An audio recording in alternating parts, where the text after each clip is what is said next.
Gracias a Dios que ya estamos aquí. Vamos a recapitular muy rápidamente. Esta es la clase 3 acerca de la justicia. Como bien estábamos viendo, la justicia de Dios es severa, es tajante y hasta de cierta manera es imposible cumplirla, ¿no? O sea, si rompemos las reglas puestas por los hombres, que son estándares, entre comillas, más adaptables a la moral humana, imagínense los estándares del que es perfecto, del que es santo y del que no existe maldad en él. Entonces, bueno, eso básicamente es la esencia con lo que yo quiero que comencemos, sabiendo de que esa justicia en el juicio va a ser real y que todos nosotros vamos a llegar a ese punto.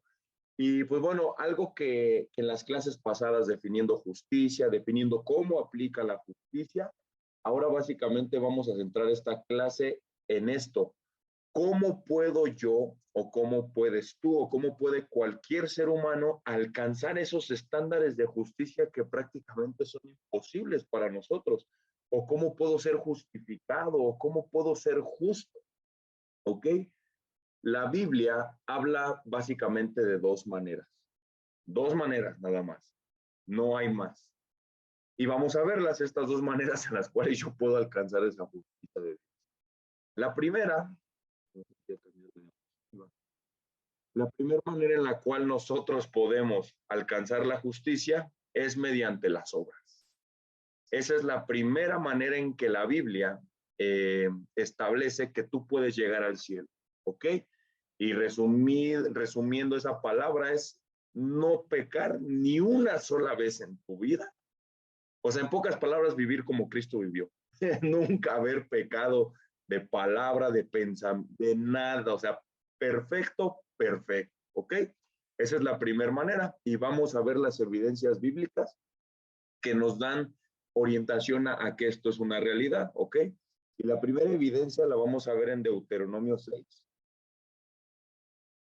versículo 24 al 25. Y dice así: y nos mandó Jehová que cumplamos todos estos estatutos y que temamos a Jehová nuestro Dios, para que nos vaya bien todos los días y para que nos conserve la vida como hasta hoy. Y aquí está el versículo clave. Y tendremos justicia cuando cuidemos de poner por obra, aquí está, todos estos mandamientos delante de Jehová nuestro Dios, como Él nos mandó. Básicamente en toda la ley, lo que es el Pentateuco, constantemente Dios da leyes, da mandamientos, da estatutos, y no es negociable. Los mandamientos no son negociables. No es como que digo, Dios, yo no puedo con este, pero este sí no. Recuerden que la ley aplica como una cadena. Si rompes un eslabón, ya rompiste la cadena. Es como dice la misma palabra, el que rompe uno ya rompió todos. Así es como funciona la ley para Dios. Entonces, vamos a ir viendo que no solamente el Antiguo Testamento nos habla de esta realidad, acerca de que verdaderamente el hombre no opcionable está mandado y obligado a cumplir todos los mandamientos de Dios. Vamos a ir a otra evidencia, pero ahora en el Nuevo Testamento, para que vean que esa evidencia sigue siendo, más bien no tanto esa evidencia, sino ese mandamiento sigue siendo vigente hasta el día de hoy. Y la primera evidencia la vamos a ver en Gálatas 3, 10 al 12. Y dice así: porque todos los que dependen de las obras de la ley están bajo maldición, pues escrito está. Y aquí Pablo cita el Antiguo Testamento: maldito todo aquel que no permaneciese, y otra vez, en todas las cosas escritas en el libro de la ley, o sea, el Pentateuco, para hacerlas. Dando a entender que Dios mismo maldice a toda persona que no se apega a los mandamientos, que no hace las cosas que Dios mandó. Esa es una evidencia. Vamos a otra evidencia, también hay en Gálatas 3, pero vamos a ir al versículo 23 y 24. Dice así: pero antes que viniese la ley, estábamos confinados bajo la ley, encerrados para aquella fe que iba a ser revelada. Y aquí está el versículo clave, el 24. De manera que la ley ha sido nuestro ayo. Hasta aquí me quiero quedar. Y quiero hacer ahí una pequeña pausa. Un ayo. La ley ha sido nuestro ayo. Ok, y va muy de la mano con lo siguiente, para llevarnos a Cristo. Ok, vamos a ver cómo se correlaciona esas dos realidades en cuanto veamos la segunda forma en la cual un ser humano puede ser salvo. Pero aquí yo quiero detenerme en esa palabra ayo. Me llamó mucho la atención cuando yo estaba estudiando esto y les soy muy sincero, nunca había estudiado esta palabra como tal, pero yo entendía pues que cuando no estamos con Dios somos esclavos, somos enemigos, somos muertos. Y cuando yo decía que la ley era nuestro ayo, yo lo asimilaba sinceramente como, no sé, una cadena, algo que nos tenía atados, como los esclavos que están atados a una piedra mediante una cadena, no sé, algo sí me imaginaba. Pero cuando lo empecé a estudiar, la verdad es de que me sorprendió muchísimo más la definición que tiene esta palabra. Y dice así, ayo en griego es pidiagios, o se traduce como el que conduce a niños. Y esta persona no era un maestro, dice. Dicho cargo era designado con el nombre de diacalos, distinguido claramente de ayo en los textos seculares griegos. Hagan de cuenta que en la cultura griega, recordemos que en esos tiempos se hacía mucha actividad de esclavitud. Entonces, ciertos esclavos que ya tenían como que cierta confianza en las personas, que eran los reyes, por así decirlo, ellos les dejaban tareas personales con su familia. Y específicamente esta persona llamado Ayo era la persona que se encargaba básicamente de los pequeñitos. Vamos a poner eso a los días actuales. Los levantaba temprano, les daba el desayuno, los llevaba a la escuela, iba por ellos a la escuela, los traía a ver qué te dejaron de tarea, a ver qué ya fuiste por la cartulina, ya el otro, digo, tal vez trayéndolo a una era más contemporánea.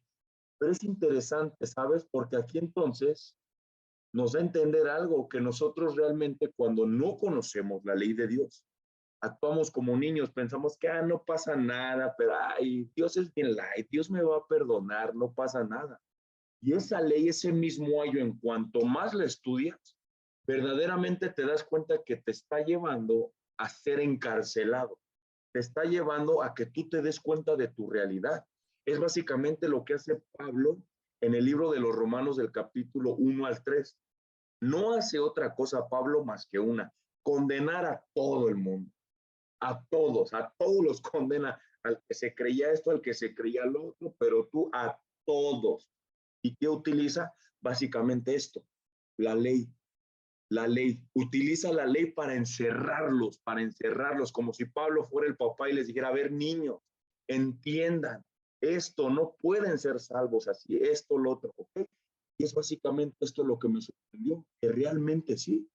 Cuando tienes este estudio de la ley, te das cuenta de que no, es imposible cumplir, todo es muy difícil. Y aunque tal vez ahorita empezara ya a quererlos cumplir, no, ya fui maldito desde que nací. Realmente nos deja sin esperanza, ¿ok? Y a pesar de que digas, no, qué feo, no, eso a la vez, cuando ves a qué te lleva eso, es glorioso, pero lo vamos a ir desarrollando un poco más. Entonces vamos a ir a otro pasaje acerca de esta salvación por obras. Y justamente ahorita que dije Romanos, vamos a ir a Romanos. Y esta vez vamos a ir al capítulo 3, versículo 10. Y dice así. Bueno, aquí básicamente está describiendo otra vez Pablo citando el Antiguo Testamento. Dice, no hay justo ni aun uno. Y bueno, a eso agrega, no hay quien entienda, no hay quien busque a Dios, todos se desviaron, a unas se hicieron inútiles. No hay quien haga lo bueno, no hay ni siquiera uno. Y más adelante, en el versículo, en ese mismo capítulo 3, pero versículo 19 y 20, vean, y Pablo, como les digo, condena a todo el mundo y termina con esta declaración. Pero sabemos que todo lo que dice la ley, lo dice a los que están bajo la ley. ¿Para qué? Para que toda boca se cierre y todo el mundo quede bajo el juicio. Ahí está lo que estamos escuchando, el juicio de Dios. Ya que por las obras de la ley, ¿cuántos seres humanos van a ser justificados? Ninguno. Ningún ser humano será justificado delante de él. ¿Por qué? ¿Para qué sirve la ley? Lo que les estoy diciendo, porque por medio de la ley es el conocimiento del pecado. Es estudiando la ley donde el ser humano se da cuenta que no tiene esperanza en el juicio de Dios. Dice, tus estándares son muy altos, yo no puedo alcanzarlos, es imposible para mí. Entonces, es lo que Pablo, como les digo, viene haciendo desde el capítulo 1, condenando a todo el mundo y cortando cabeza, literalmente. Entonces, eso lo tenemos que tener muy en claro. Y bueno, aquí pues yo es lo que no estoy hablando yo les estoy citando la palabra, pero bueno, no sabemos tal vez qué pensamientos tenga alguno de nosotros. Hay muchas personas que yo conozco que no se autoperciben a sí mismas malas. Yo no soy tan malo, ¿ok?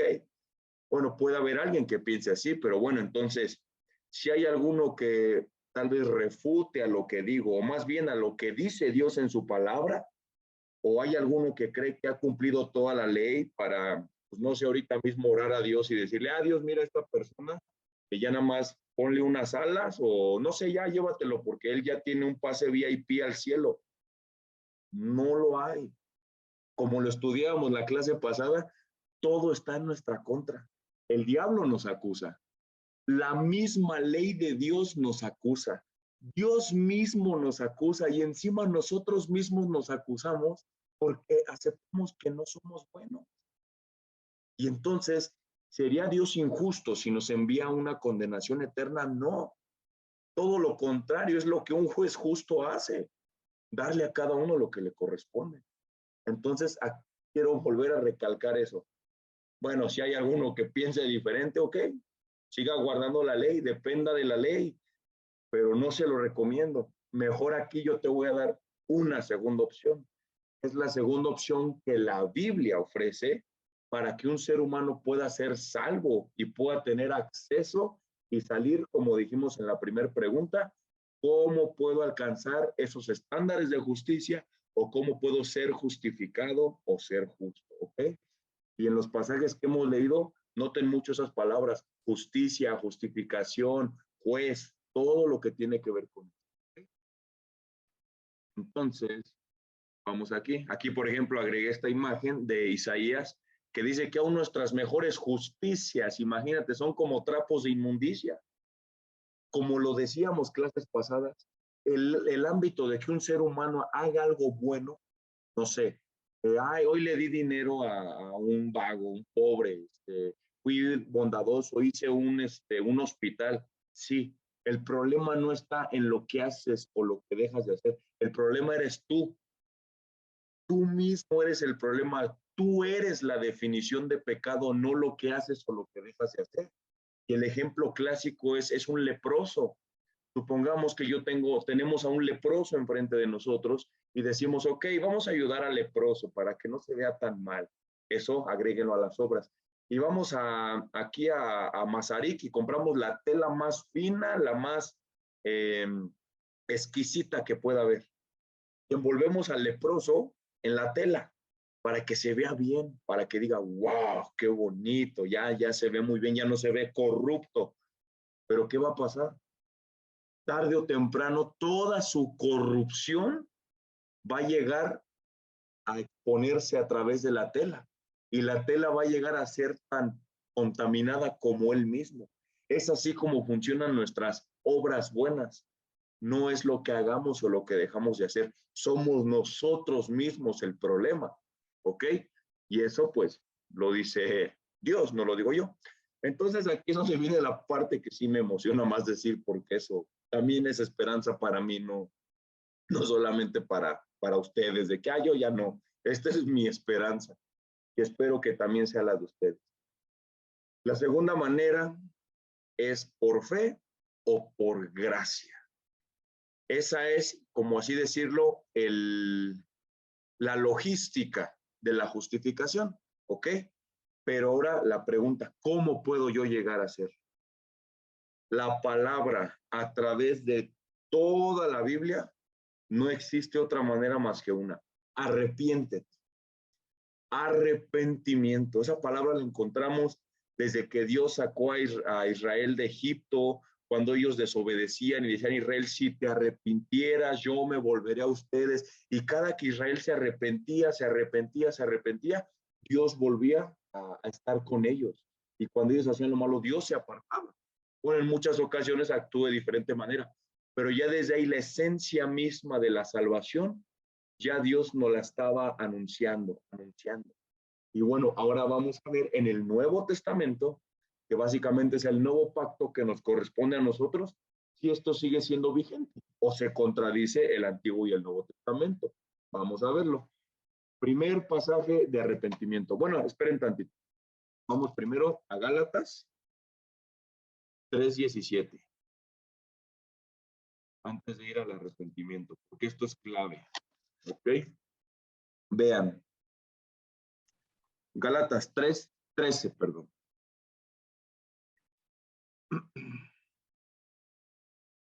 Y dice así.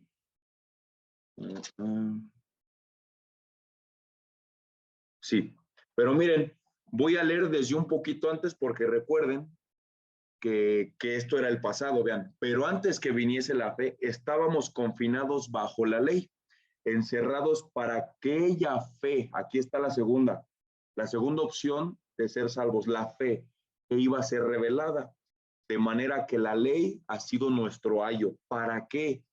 Para llevarnos a Cristo. ¿Para qué?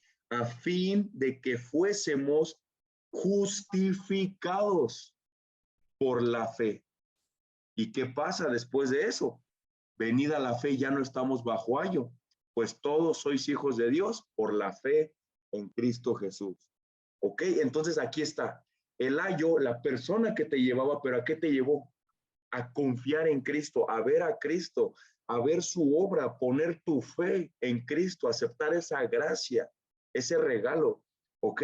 Entonces vean cómo ahí se conecta la ley y la fe en estos simples versículos, ¿ok? La ley nos tenía que llevar a una sola cosa, a buscar otra esperanza porque nuestras obras no iban a ser suficientes. Y ahora sí vamos al arrepentimiento. Bueno, ese mismo glorioso Señor del que predica Pablo, él mismo dio la manera, porque él fue el verdadero rey de los predicadores. Entonces, vamos al primero. Mateo 4, versículo 17. Desde entonces comenzó Jesús a predicar y a decir, Dios es bueno y tiene un plan maravilloso para tu vida. Ah, no, creo que leí mal, ¿verdad? Ah, sí, una disculpa. Dice, ven a mí y se acabarán tus problemas. Ah, no miento, creo que otra vez lo leí mal. No, eso no es lo que habló Cristo. Cristo nunca dijo eso. Eso no es el evangelio. Aquí Cristo mismo comenzó a expandir esa comisión diciendo una palabra: arrepentíos, porque el reino de los cielos se ha acercado. Y noten algo, ¿por qué si Cristo era el intérprete de la ley, era Dios mismo el que escribió esas leyes, no vino y dijo en su primer discurso, el reino de los cielos se ha acercado, esfuércense con todo su corazón en guardar los mandamientos? ¿Se dan cuenta? Cristo no hizo eso. Cristo ni siquiera se atrevió a mandarte a los mandamientos porque él sabía que no, o sea, simplemente no ibas a poder cumplirlos. Entonces él vino predicando la fe, predicando la gracia y predicando el evangelio, el arrepentimiento, ¿ok? Esa palabra arrepentimiento es la palabra metanoia o metanonía, que significa cambio de parecer, cambio de pensamiento, cambio de rumbo, cambio de vida, en pocas palabras. El arrepentimiento se puede más o menos, como son palabras griegas, piensen en la palabra metamorfosis, metanoia, metamorfosis. ¿Qué es eso? En el momento en el que un gusano se convierte en una mariposa, llega a ser algo completamente diferente, una transformación. Dios hace algo en esa persona que verdaderamente se arrepiente y nunca más en su vida vuelve a ser el mismo. Porque igual ahí tendríamos que hablar en otra clase de el verdadero arrepentimiento. ¿Ok? Pero bueno, ahorita vamos a ir así hablando y no saliéndonos del tema de la justicia. Ahí está, arrepentimiento. Y bueno, Vamos igual en el Nuevo Testamento, pero no me quise detener en todas las veces que dice arrepiéntete en Mateo. Quise como meter otros libros para que vean que la misma línea del Evangelio sigue siendo la misma fórmula del Evangelio de el que predicó Jesús, luego el que predicó Pablo, el que predicó Pedro, y hasta incluso si tú te vas a los más grandes predicadores como Charles Spurgeon, Martin Lloyd Jones, actualmente, no sé, me suena John MacArthur, Paul Washer, el Evangelio es el mismo. Arrepiéntete y cree el Evangelio, ¿ok? Eso lo tenemos que tener bien en claro y es una de las maneras que te puedes dar cuenta si el Evangelio el que estás escuchando es el real, ¿ok? Porque ahorita el Evangelio ha sido muy, muy distorsionado y tenemos que volver al Evangelio original que predicó nuestro Señor, ¿ok? El segundo pasaje está en Lucas 15. Acompáñenme ahí, por favor. Lucas 15, versículo 7. Y dice así: os digo que así habrá más gozo en el cielo por un pecador. Aquí es importante. ¿Por qué no dice por un buen samaritano que se arrepiente, no? ¿Cuál es uno de los requisitos para que tú llegues a ese arrepentimiento? Reconocer lo que eres ante Dios. Que un pecador se arrepienta, ¿ok? Que por 99 justos que no necesitan de arrepentimiento. Nada, yo no necesito de Dios. ¿Cómo crees? Si yo voy a la iglesia, si yo leo la Biblia, si yo doy diezmo, si yo si hubiera yo construido la iglesia, mis papás son pastores. Hay que tener cuidado con ese tipo de objeciones o jactancias que nosotros mismos nos ponemos. Hay que tener cuidado de eso, ¿ok? Vamos a otro, Lucas 5. Lucas 5, versículo 31 al 32. Y dice así: respondiendo Jesús les dijo, los que están sanos no tienen necesidad de médico, sino los enfermos. No he venido a llamar a justos. Pues bueno, yo creo que Cristo estaba hablando de una manera irónica, porque pues no hay justo, ni a uno, sino a pecadores al arrepentimiento. ¿Ok?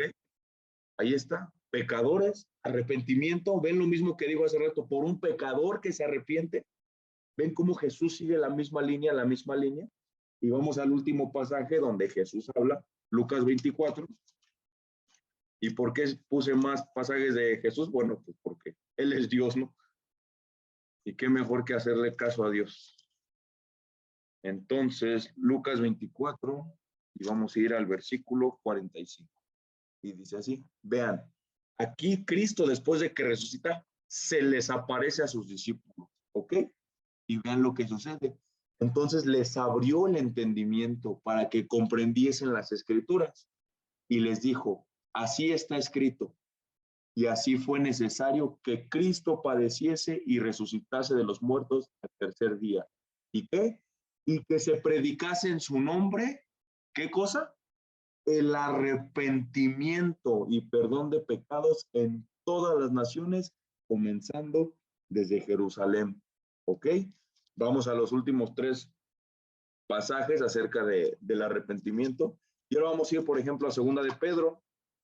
Vamos a ver si Pedro realmente le hizo caso a Jesús o él hizo su evangelio diferente. Dijo, nah, como que el evangelio de Cristo está muy fuerte. Yo algo más light, algo que se pueda digerir. Vamos a verlo. Segunda de Pedro 3:9 dice así, el Señor no retarda su promesa, según algunos tienen por tardanza, sino que es paciente para con nosotros, no queriendo que ninguno se perezca, sino que todos procedan al ¿qué? Arrepentimiento. ¿Ok? Vamos a otro libro, un libro que sin duda me impacta muchísimo, el libro de Hechos. Hechos, vamos a ir a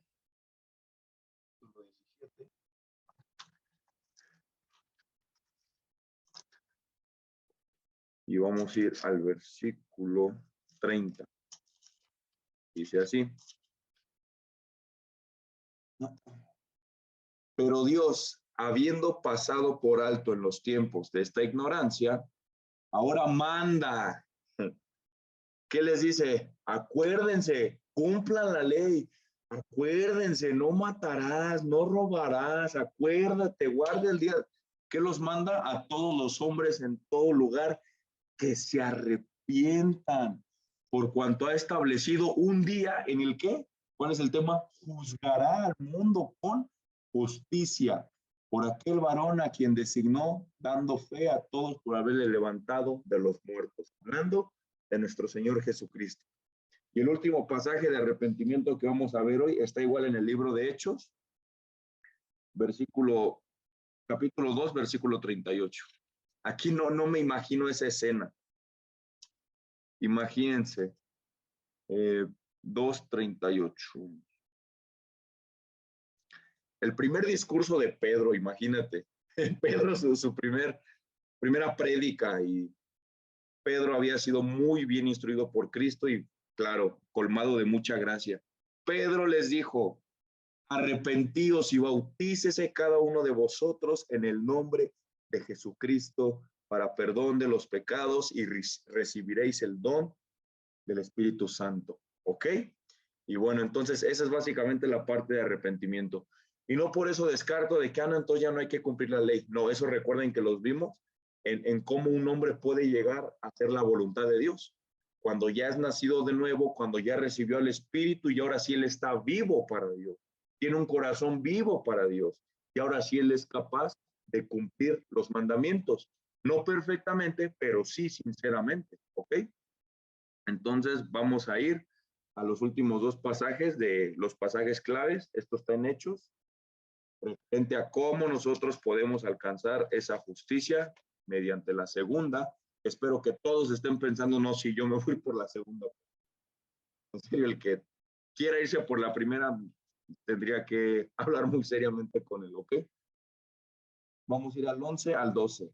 Este Jesús es la piedra reprobada por vosotros los edificadores, la cual ha venido a ser cabeza del ángulo, y en ningún otro hay salvación, porque no hay nombre bajo el cielo dado a los hombres en que podamos ser salvos. ¿Ok?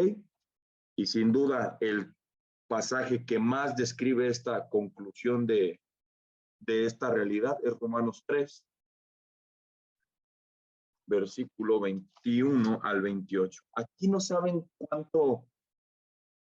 cuánta riqueza teológica hay en estos pasajes. O sea, a esto muchos teólogos le llaman el acrópolis de la Biblia, porque aquí mismo está la salvación de todo ser humano. Romanos 21 al 31, pero vamos a leer nada más hasta el 28. Y vean cuántas veces se menciona manifestar justicia, justificados, manifestar justicia, justo, justifica, justificado, porque recuerden que en el Evangelio la justicia de Dios se revela, ¿ok? Pero ahora, aparte de la ley, recuerden que anteriormente Pablo les dijo para que todos se callen y todos queden bajo el juicio de Dios. Pero ahora, aparte de la ley, se ha manifestado la justicia de Dios, testificada por la ley y por los profetas. La justicia de Dios por medio de ¿qué? Segunda opción, fe. ¿En quién? En Jesucristo, para todos los que creen en Él, porque no hay diferencia. Y aquí empieza la Acrópolis. Por cuanto todos pecaron, están destituidos de la gloria de Dios. ¿Cómo puedo ser justificado? Versículo 24, siendo justificado gratuitamente por su gracia, mediante la redención que es en Cristo Jesús. Aquí encontramos una especie de hebraísmo. Cuando un hebreo quería enfatizar algo, ponía una palabra sobre otra, porque quería dar a entender algo. Y aquí, si se dan cuenta, es una especie de repetición. Justificados gratuitamente por su gracia. Justificación es un don, gratuitamente proviene de una palabra que se pronuncia dorean, que significa sin causa, por su gracia, favor inmerecido de Dios. ¿Te das cuenta el énfasis que quiere dar Pablo acerca de la segunda opción?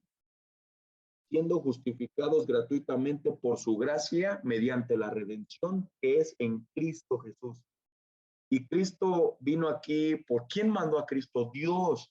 Dios mismo lo puso como propiciación por medio de la fe en su sangre, otra vez para manifestar su justicia a causa de haber pasado por alto en su paciencia, como lo dice Hechos, que todos procedan al arrepentimiento. Él es paciente, los pecados pasados, con la mira otra vez de manifestar en este tiempo su justicia, a fin de que Dios sea ¿qué?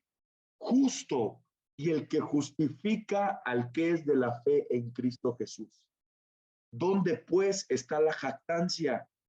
Queda excluida. ¿Por cuál ley? ¿Por la de las obras? ¿Por la opción 1? No, sino por la ley de la fe. Ve cómo concluye Pablo. Concluimos pues que el hombre es justificado por la fe sin las obras de la ley. ¿Ven la riqueza teológica que tienen estos pasajes? Pero vean, ahí responde Pablo el problema teológico filosófico más grande de las Escrituras. ¿Cómo puede un Dios perfectamente justo y santo perdonar a pecadores como nosotros y seguir siendo justo? Ahí está, a fin de que Él sea el justo y el que justifica. Y ahí ya vete a todos los personajes de la Biblia, todos los hombres, todos tuvieron que haber muerto. Y dice Dios, ahora yo puedo salvar a quien yo quiera, porque yo ya fui justo, yo ya condené el pecado. Entonces yo puedo tener misericordia de quien yo tenga misericordia. Y concluyo mi parte con Romanos 8, versículo 1 al 4. Uno de mis pasajes favoritos en la Biblia. En serio, vean lo que pasa una vez que Dios te justifica por tu verdadero arrepentimiento, naces de nuevo y recibes el Espíritu Santo. Vean cómo comienza Pablo. Ahora pues, ninguna condenación hay para los que están en Cristo Jesús, los que no andan conforme a la carne, que ahí se puede interpretar la carne también en la ley, confiando en ellos mismos, en lo que siento, lo que no, andan conforme al Espíritu. ¿Por qué? Porque la ley del Espíritu, que es la gracia y la fe, es vida en Cristo Jesús. Me ha librado de la ley, del pecado y de la muerte. Ven aquí, espíritu, vida, ley, muerte. Porque lo que era imposible para la ley, por cuanto era débil por la carne, Dios, enviando a su Hijo en semejanza de carne de pecado, a causa del pecado, condenó al pecado en la carne. Aquí está la clave. ¿Para qué? Para que la justicia de la ley se cumpliese en nosotros, que no andamos conforme a la carne, sino conforme al Espíritu. Pocas palabras, cuando tú crees verdaderamente en Dios, Cristo imputa la justicia que Él vino a hacer por ti, y cuando tú te presentas ante Dios, hace cuenta que la vida que vivió Cristo es la misma que tú viviste. Y la muerte que tú merecías, la condenación que tú merecías, Cristo ya la había pagado. Entonces, ante el tribunal eres declarado perfectamente justo. En serio, hermanos, si tú y yo vivimos esta realidad, aunque te parezca difícil imaginarlo, para Dios, tú y yo no hemos roto ni un plato. Imagínate, Cristo pagó la totalidad de la deuda. Eso me es imposible a mí aquí almacenarlo. Fue un acuerdo cósmico, no sé si me explico. Cristo pagó la totalidad. ¿Ok? Entonces ahora voy a dar paso a mi amorcito, porque ella nos va a dar cómo puedo ahora yo como cristiano, como creyente, aplicar la justicia en una vida práctica. Porque recordemos que todo lo tenemos que poner por práctica. ¿Ok? Y pues bueno, aquí ya los dejo con ella. Gracias, amor. Y pues bueno, creo que es más que claro y evidente, y como lo decía mi amorcito, creo que nadie se iría por las obras, porque simplemente es imposible llegar a ser justos, llegar a ser salvos, intentándolo por nuestros propios medios, creyendo que haciendo buenas obras podemos llegar a eso, y sin duda necesitábamos de Cristo. Y algo que mencionaba mucho mi amorcito era el tema del arrepentimiento. Y prácticamente a lo que ahora les voy a hablar es lo que marca un verdadero arrepentimiento, porque es un cambio y te lo muestra en el ámbito práctico. Como bien lo decía, tú dejas de ser una persona que vivía sin una sensibilidad a lo que Dios decía y ahora tu corazón reacciona a eso. Y es por eso que ahora vamos a ver de qué manera se aplica diariamente esto en la vida cotidiana de alguien que ha sido justificado, de alguien que ha creído verdaderamente que el sacrificio que hizo Cristo en esa cruz, a él lo hace justo ante Dios, a alguien que se ha arrepentido verdaderamente ante Dios y reconociendo que él era incapaz de poder llegar al cielo por sus obras. Vamos a empezar con mi base bíblica, que va a ser Lucas 18, capítulo 18, del versículo 9 al 14. Y les voy a pedir que en la semana mediten en esta parábola. De verdad que es muy enriquecedora y te hace ver qué persona eres ante Dios y si verdaderamente has tenido ese nuevo nacimiento, ese arrepentimiento, esa fe verdadera. Pero ahora sí, vamos a Lucas. Es la parábola del fariseo y del publicano. Ok. Vamos a ir desglosando los versículos, o sea que vamos a ir poco a poco. Vamos a empezar con el versículo 9. Dice, a unos que confiaban en sí mismos como justos y menospreciaban a los otros, dijo también esta parábola. Aquí me quiero detener porque hay una palabra clave. Dice confiaban en sí mismos.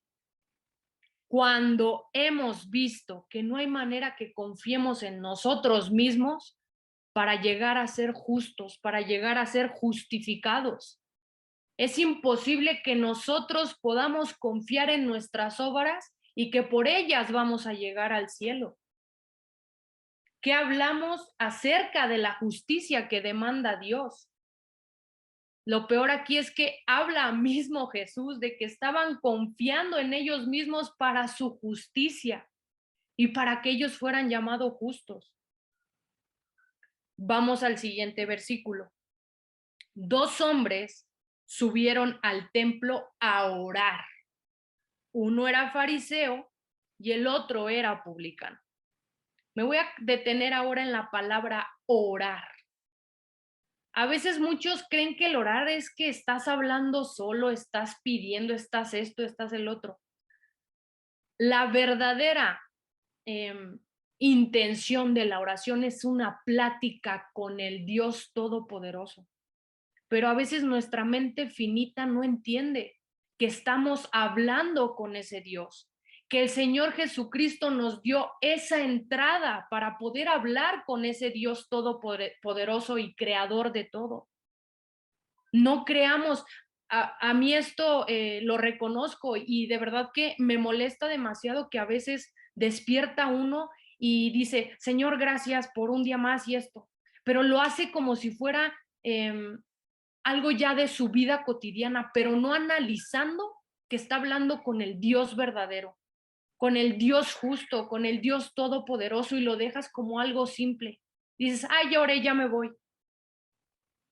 No entendemos con quién estamos hablando. No entendemos a quién le estamos rindiendo nuestras palabras. Tenemos literalmente una bendición inmensa de poder tener el oído de Dios hacia nosotros, que escuche, que nos ponga atención. ¿Y qué dice el siguiente versículo? El fariseo puesto en pie oraba consigo mismo.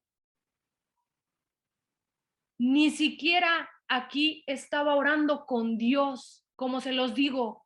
A veces parece que estás orando para ti mismo, solamente hablas en voz alta. No entiendes lo que es una oración.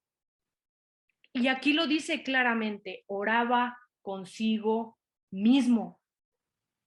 El fariseo estaba actuando su oración, según decía que estaba orando a Dios, pero no, se estaba jactando, se estaba vanagloriando, y vean de qué manera lo estaba haciendo.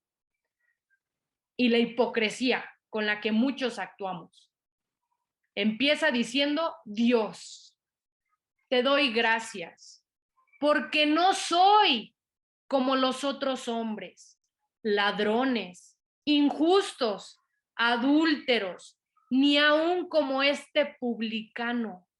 Ayuno 2 veces a la semana, doy diezmos de todo lo que gano. ¿Creen que esto era una conversación con Dios? ¿Creen que aquí el fariseo estaba orando a Dios? No, se estaba jactando, estaba hablando de sus obras, y lo peor de todo, estaba actuando como un juez, diciendo: yo no soy como ese ladrón, yo no soy injusto, yo no soy adúltero como otros. ¿Qué hacemos nosotros? ¿Cómo actuamos? ¿Ves tu pecado? Aquí lo que muestra es que el fariseo simplemente veía el pecado de los demás. Y él se estaba jactando de sus buenas obras. ¿Cuáles eran?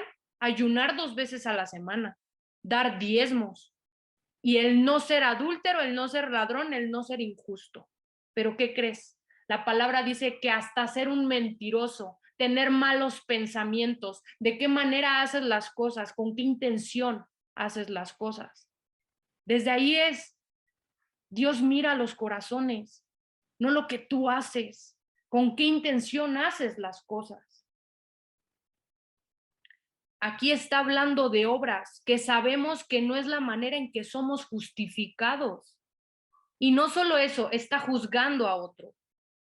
Recordemos que lo que hablamos clases pasadas, lo que hizo Cristo en esa cruz, ¿quiénes somos nosotros para juzgar a otros? A veces nosotros nos sentimos con la capacidad de decir algo de alguien más y decir: ay, es que yo no soy tan malo, el asesino, el esto, el otro. Actuamos como este fariseo, diciendo: no, yo no soy tan malo. Y te fijas en tus buenas obras. Yo ayudé al pobre, yo le di mis tenis a esa persona que lo necesitaba, pero empiezas a juzgar a otros. Y les voy a dar aquí un ejemplo. ¿Ustedes cómo actúan? Y de verdad que esto es una tarea y que les voy a pedir que ustedes mediten. Supongamos que hay un problema, que cierta amiga o amigo les dicen: amiga, me puso el cuerno mi esposo. ¿Tú de qué manera actúas? ¿Qué hablas y qué le dices?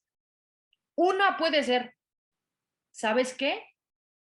Regrésasela y doble. Actuamos de esa manera de decir: tú puedes hacerle, y te vuelves un juez, dándole según el consentimiento de que puede actuar de esa manera porque ella fue dañada. ¿Creen verdaderamente que un hijo de Dios actuaría de esa manera? Sabiendo y entendiendo que él no era ni siquiera digno de recibir la justicia de Dios. ¿De verdad lo creen? Es imposible. Y vean lo que dice Mateo 7, 3 y el 5.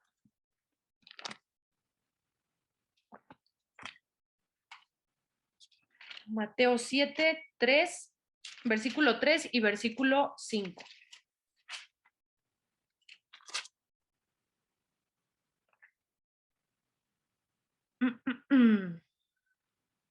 ¿Y por qué miras la paja que está en el ojo de tu hermano y no echas de ver la viga que está en tu propio ojo? Vean lo que dice Jesús en el versículo 5. Hipócrita, saca primero la viga de tu propio ojo y entonces verás bien para sacar la paja del ojo de tu hermano. Aquí les muestro prácticamente lo que un cristiano no se atreve a hacer, que es ver los pecados de otros antes que los suyos. No puedes tú andar por la vida queriendo juzgar a otros y queriéndote hacer el juez de otros. Ver el pecado de otros es muy fácil y se los digo por experiencia porque todos pasamos por ese error. Es fácil decir, ay, el hermano esto, ay, la hermana esto, ay, cierta persona, mi papá, mi esposo, mi esto, mi lo otro. Pero cuando decimos, Señor, yo soy una mentirosa, Señor, yo soy una, todo lo malo que hay en nosotros. ¿Cuándo te atreves a decir eso? Señor, en mi corazón hay maldad, en mi corazón ya hay envidia, en mi corazón hay celos, en mi corazón. ¿Cuándo nos atrevemos a reconocer eso ante Dios y ver primero nuestros pecados y no lo de los otros? Porque, ¿qué crees? Dios, cuando te presentes ante Él, no te va a preguntar por los pecados de otra persona. Te va a decir, a ver, Cassandra, a ver, a Mauri, a ver, Mariel, Laura, Ruth, Mari, tú y yo, tú no tienes por qué ver los pecados de otros. ¿Tú quién eres? ¿Qué has hecho? ¿Sigues con el tema de envidia? ¿Sigues con el tema de celos, de avaricia, de mentira, etcétera? Aquí estoy poniendo tal vez los pecados más comunes y de los que todos fallamos. Reconozcamos ante Dios nuestro pecado. Reconozcámoslo. Dejemos de juzgar a otros y veamos nosotros en qué estamos mal. ¿De verdad nos atrevemos a juzgar después de conocer la justicia que se hizo en la cruz? Porque entendamos que nosotros merecíamos estar ahí y recibir la ira de Dios. Mas Cristo, en su infinita gracia y misericordia, tomó nuestro lugar y recibió la justicia de Dios que merecíamos nosotros. ¿Qué dice Romanos 2:3?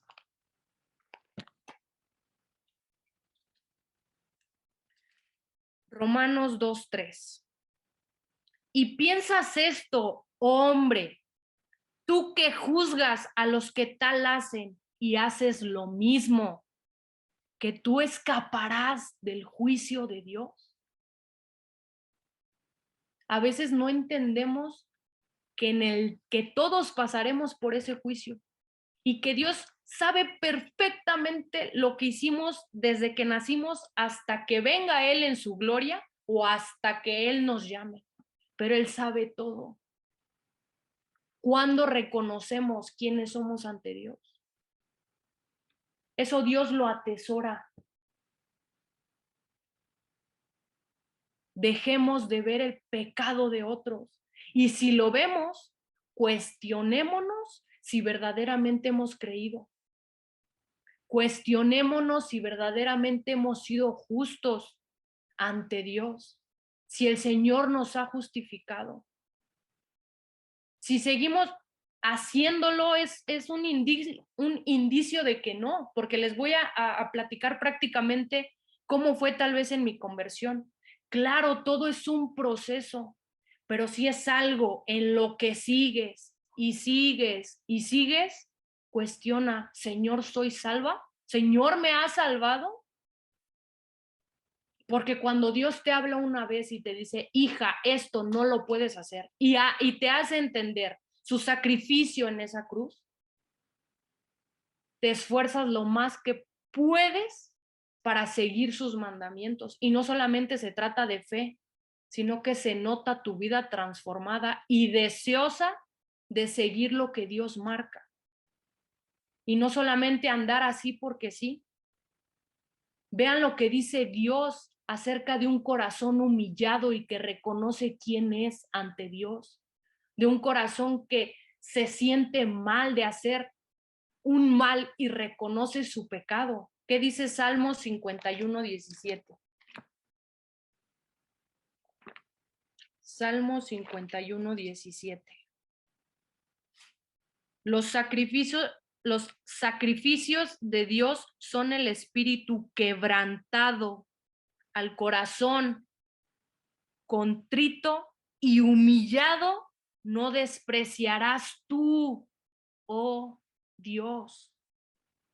¿Creen que al fariseo el Señor le estaba poniendo siquiera atención cuando solamente se estaba haciendo una vanagloria?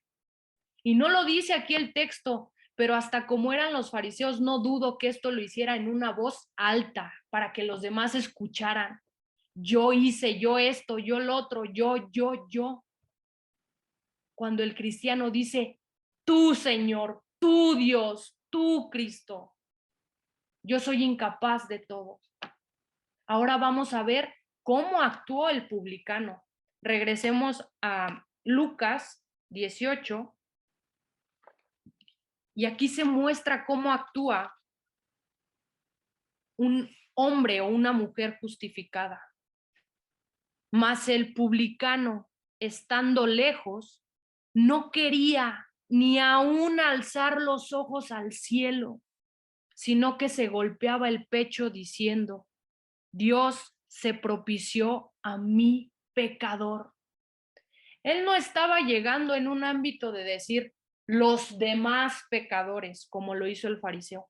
Es que tú, es que los otros, es que no.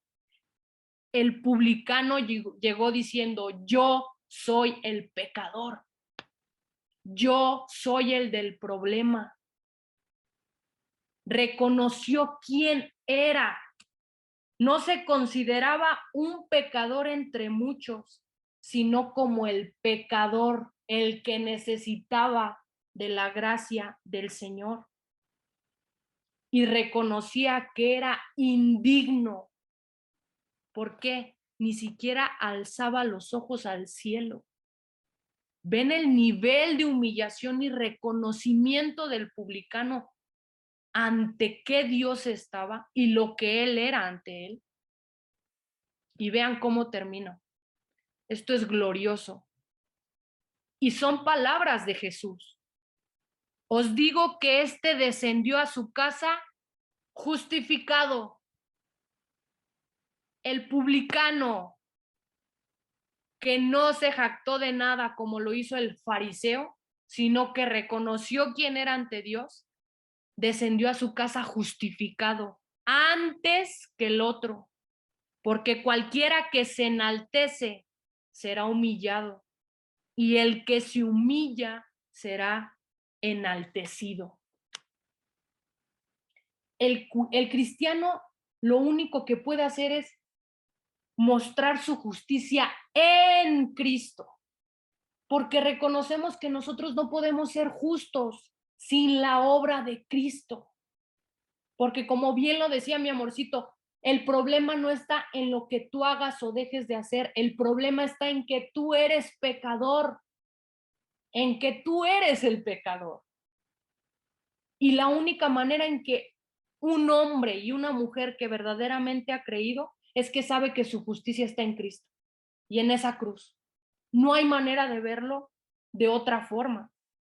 Nunca, algo también muy importante, un cristiano, un hombre que ha tenido un nuevo nacimiento, una mujer que ha tenido un nuevo nacimiento, jamás se va a atrever a mostrarse como juez. Jamás, porque sabe que él está en la misma condición que su hermano. Sabe que él está bajo la gracia de Dios y que él no es quien para juzgar. ¿Y saben cómo actúa un verdadero hijo de Dios? Con amor y misericordia. Con esto no quiero decir que tú no vas a ir a tu hermano a decirle que está pecando, porque Dios manda, exhortaos unos a otros. Pero ¿de qué manera tú llegas a decirle a tu hermano que está pecando? ¿De qué manera tú llegas a decirle a tu hermano que está haciendo mal? Si tú llegas como juez, Dios no lo hace así. Dios jamás llegó a ti como juez a decirte y a mostrar su ira. Él lo hizo con amor y misericordia. ¿De qué manera tú hablas a tu hermano diciéndole que está haciendo mal? ¿Y saben por qué? el cristiano no se atreve a ser un juez, vean qué dice Mateo 7, 1 y 2.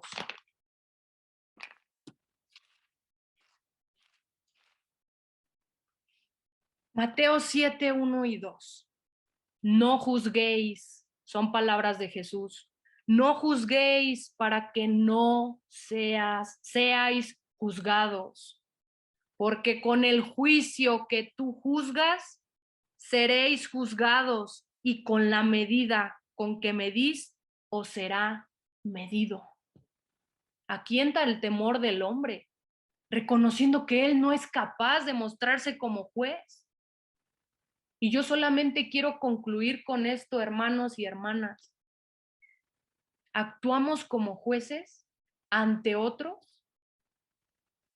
¿Cómo tomas esta verdad tan grande de la justicia de Dios en la cruz? ¿De qué manera actúas en ver lo que Dios hizo por ti en esa cruz? ¿Lo tomas como basura? ¿Lo tomas como, ah, sí, Él murió por mí? Ah, sí, Él recibió la justicia. No, va más allá, mucho más allá de lo que ahora podemos ver.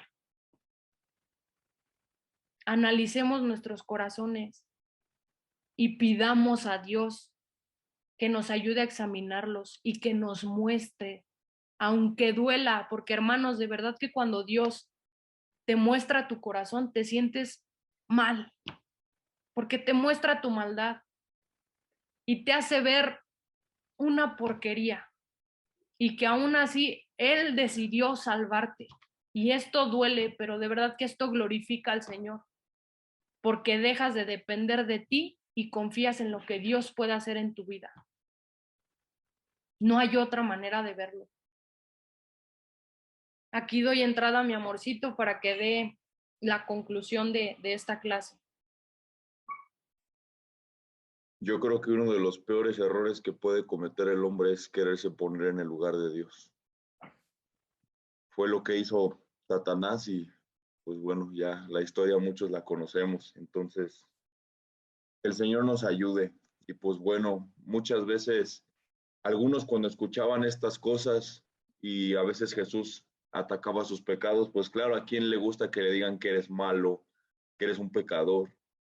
A nadie le gusta, pero volvemos al mismo ejemplo. Si yo no les digo que tienen cáncer, como si no lo aceptas, ¿cómo va a ser posible que tú puedas aceptar el medicamento? No sé si me explico.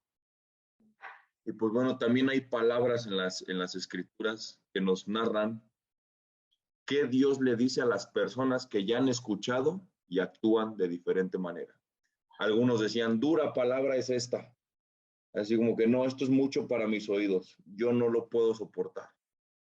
Y no sé, espero que ninguno de nosotros esté en ese plan y más bien esté reflexionando y diciendo, necesito la gracia y la misericordia de Dios.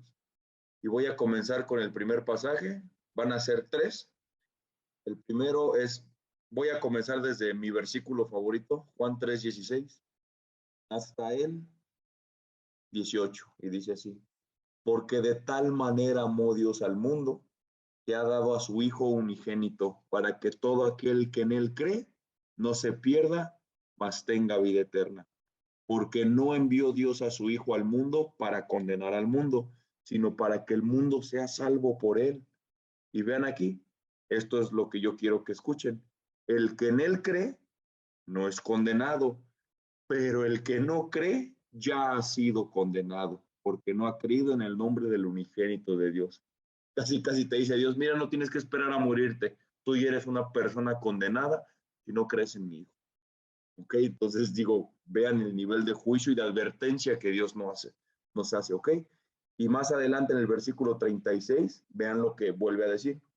El que cree en el Hijo tiene vida eterna, pero el que rehúsa creer en el Hijo no vendrá la vida, sino que la ira de Dios está sobre él. Vean, ahí está la esperanza de todo hombre, Cristo. Y pues bueno, voy a terminar con el pasaje de Hebreos, solo que lo voy a leer en una traducción diferente. Es un poco fuerte, la verdad, porque yo cuando lo leía me ponía a pensar en muchas cosas, pero Eso me hacía aferrarme más a Cristo, ¿saben? Depender menos de mí y decir, Dios, tú eres mi única esperanza. No tengo más, eres todo. Entonces ve lo que dice. Ustedes ya han escuchado la verdad y espero que hayan visto algunas de nuestras clases anteriores. Hemos tratado de no desenfocarnos del evangelio, que es la justicia, ¿ok? Y dice así, si decidimos seguir pecando después de conocer la verdad, entonces no queda otro sacrificio para perdón de los pecados. Solo queda esperar el juicio terrible, un fuego ardiente que destruirá a los enemigos de Dios. Si alguien desobedece la ley de Moisés, es ejecutado sin compasión. Hay 2 o 3 testigos que declaran en contra de él, dando a entender, en el antiguo pacto lo peor que pudieran hacerle a alguien era matarlo. Adulteró, mátenlo. Y vean, y aquí Jesús está diciendo, si en el antiguo pacto lo más que te podían hacer era matarte, hombres, está hablando de justicia humana, dice, ¿qué creen que le pasará? Vuelvo a lo mismo, ¿al que rompa la ley? No. ¿Qué creen que le pasará al que desprecia al Hijo de Dios? Es seguro que recibirá mayor castigo por considerar la sangre de Cristo una porquería. Esa sangre que estableció el nuevo pacto lo habría purificado de sus pecados. Por eso recibirá un castigo peor por insultar al Espíritu que nos muestra el generoso amor de Dios. Sabemos que Dios dijo, los castigaré, les daré su merecido. Y el Señor juzgará a su pueblo. Es terrible caer en las manos del Dios viviente. La traducción Reina Valera dice, horrenda cosa es caer en manos del Dios vivo. Yo no quiero que tú caigas en manos del Dios vivo para mal. Yo no quiero que ninguno de nosotros vaya al infierno. En serio, todo lo contrario. Yo quiero que cuando sea la adoración celestial de la multitud incontable que describe el apóstol en Apocalipsis, ahí estemos tú y yo, adorando a Dios, sirviéndole por los siglos de los siglos de los siglos. Si tú eres salvo y sabes que tuviste un nuevo nacimiento, nunca está de más pedirle perdón a Dios. Porque a pesar de que hemos sido justificados, nunca llegaremos a vivir la vida que Él merece, el servicio que Él merece. Así que siempre es necesario, Señor, ayúdame a vivir más para tu gloria. Ayúdame, ayúdame, perdóname, ten misericordia de mí, sé paciente conmigo. Y que Dios nos ayude a todos. Y si hay alguno aquí que dice, yo nunca había escuchado esto, o no sé, yo no soy salva porque yo confiaba en mis obras. Ora a Dios y dile, Señor, perdóname. Yo no sabía, no conocía tu evangelio, no conocía a tu Hijo. Perdóname, ten misericordia de mí, me arrepiento de mis pecados y por amor de tu nombre, sálvame, sálvame, ruégale a Dios que te salve hasta que te salve. ¿Ok? Entonces, básicamente, con eso terminamos la clase de hoy.